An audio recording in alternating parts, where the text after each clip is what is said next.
Christianity's central place in British culture is looking increasingly under threat, with church attendance numbers in constant decline. Now, meanwhile, the country's second largest religion, Islam, is growing faster than ever, with some studies suggesting it's on the way to becoming the dominant faith.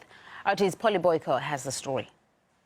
Half of Brits say they're Christians, but you wouldn't know it glancing at this London service. In the name of the Father, and of the Son, and of the Holy Spirit. Amen. New figures show that the UK's official religion is declining faster than was previously thought. Worshippers are aging, and for the first time ever, fewer than half under the age of 25 describe themselves as Christian. The decline of churches in the UK is long term. It just happens to be now approaching really rock bottom. So 95% of people don't attend a church on an average Sunday. While the Church of England struggles, the Office for National Statistics says that the number of Muslims in England and Wales has surged by 75%. And they're young.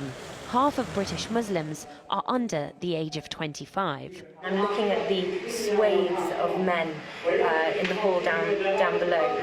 What is it that draws them here? That's the big question. Motivation theory is very, very different for different people.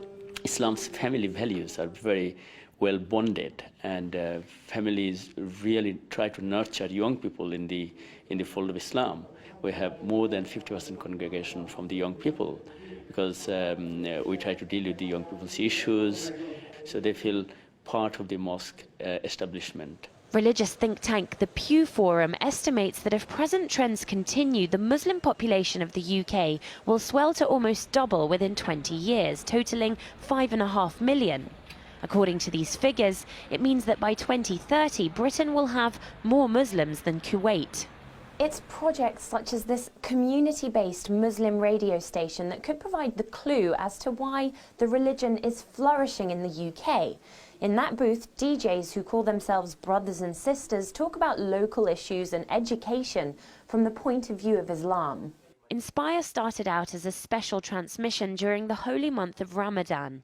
It became so popular that it was established as a permanent radio station. It's actually a lot of pressure on the husband and everything. It comes with an Islamic ethos that we won't do anything which is deemed non-Islamic on air. Hence, the music element, one may question about the fact of the music that we play on the radio station. We won't have your mainstream music playing on there because majority of it isn't deemed Islamic. We wouldn't advertise anything un-Islamic in the sense that we wouldn't have any adverts for alcohol. We won't have any adverts for, say, for example, gambling, all those kind of things. According to academics, it's the obedience that Islam demands from its followers that's made it more appealing to worshippers and converts from other religions. Islam says no. This is no and full stop, and people find a sense of direction in it because their religion of origin has lost that, not because that it didn't have it in the first instance.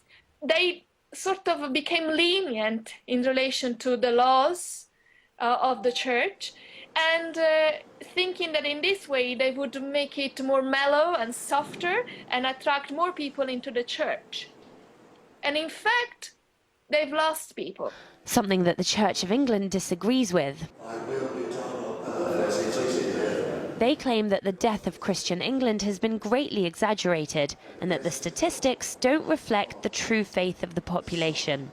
And yet there are demographers that say that if current trends continue, Islam could eclipse Christianity as the dominant religion in the UK in as little as 10 years' time. Polly Boyko, RT, London.